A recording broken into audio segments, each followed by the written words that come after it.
Hi guys, and welcome to Comics and Chill.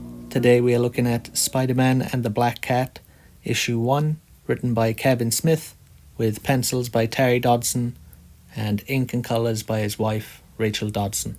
This was the first comic I bought in what became my long-term local comic book store. And, you can probably guess why. I was like 11 years old. Look at the cover, I don't have to explain it. However, in my defense, I was strictly keeping my eyes peeled for any Spider-Man titles I could find. Coming from watching the cartoons and then later the movie, Spider-Man was all I knew and the characters within that. I knew Black Cat from the show, but I'd never seen it drawn like this. So I picked the book up. Also, I had no idea who Kevin Smith was. I did not know that he was famous for his movie making, but later on in life I did become a big fan of his. Not so much from his films, more from his podcast, Fat Man on Batman, Smodcast. I watched a little of that Comic Book Men show, and then eventually went on to listen to the Smodcast sister podcast, that's a mouthful, called Tell 'em Steve Dave. I listen to that religiously now, but back to the comic. So this being one of the first comics I bought, I didn't really know much about collecting. I didn't really know what a limited series was, or a mini-series, or whatever you want to call it. I just picked this up, read it, loved it.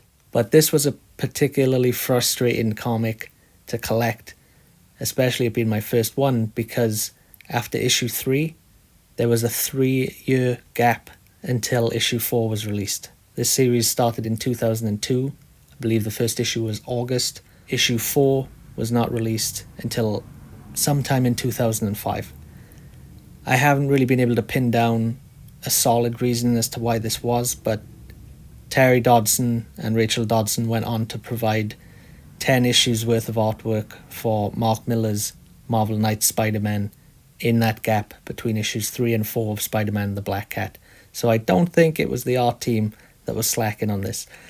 From everything that I've read, it was just Kevin was delayed handing in the scripts. I think he was making a film at the same time, Jersey Girl, and for one reason or another, it took 3 years to get them over.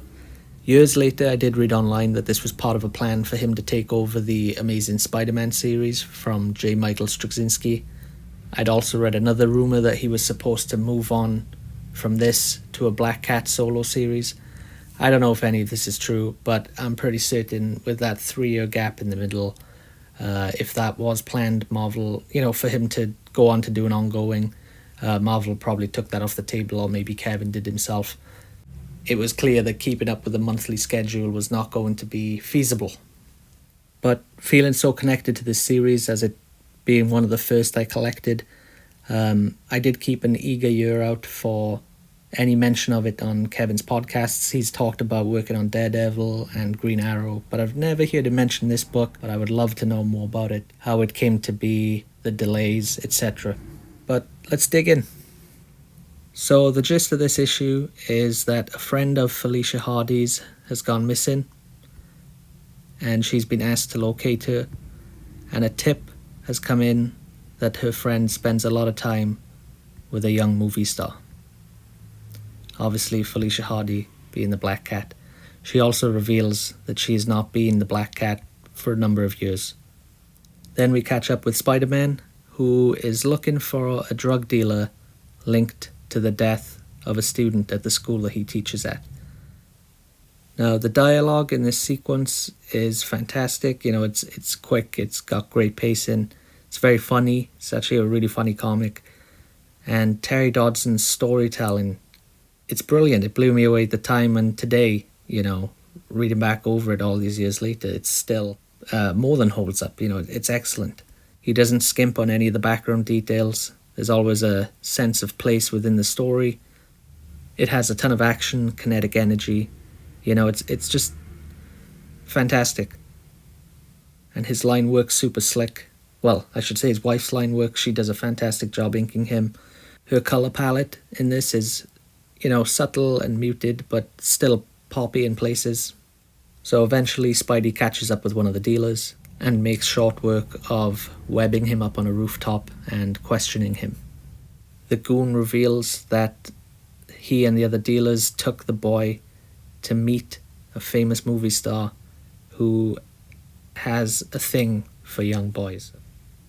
And as Spidey swings off to investigate, we see that Felicia Hardy has arrived in town, and she's in full Black Cat gear. And there's a great sequence here of her swinging off to investigate too. Dodson's just killing it again. Like, look at this establishing shot. I absolutely loved this when I came on it again. You know, it could just be another shot of her swinging, but he's put the camera in this apartment. It just gives another point of view as to how vigilantes like this could be seen, would be seen, rather than it always being the money shot. I just think it's a really creative way to frame something that could be kind of generic, boring, or simple. And as she continues to swing through the city, she also reveals that she still has feelings for Spider-Man, you know, and that she kind of has some regret as to how things went between them. And eventually we get back to Spider-Man, and he has tracked down the famous actor to his hotel. He's there with a girl who makes a joke about her being his beard. But little does Spider-Man know, Black Cat is after the same guy. However, she thinks Spider-Man's a baddie lurking on the guy's window.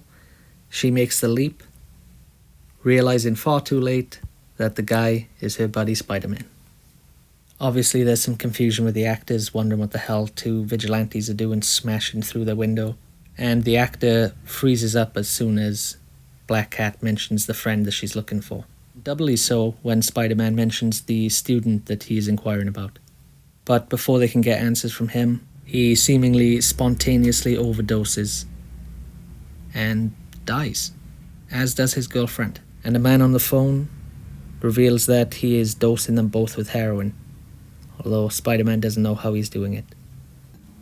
And that's the cliffhanger for this issue. I thoroughly enjoyed revisiting this comic. I enjoyed it just as much as the first time that I read it. I would read it over and over as a kid, those first 3 issues when I had them, not realizing I'd be waiting years for the series to conclude. But it's just a great comic. It's a great Spider-Man comic. The dialogue is snappy. It's excellent pacing. It's funny. The case is intriguing. And Kevin Smith actually does a great job of building this tension between these two characters, even though they don't meet until the last scene, especially from Black Cat's point of view, that there's this lingering history between the two. And you actually want to see how they're going to reconnect after all this time apart.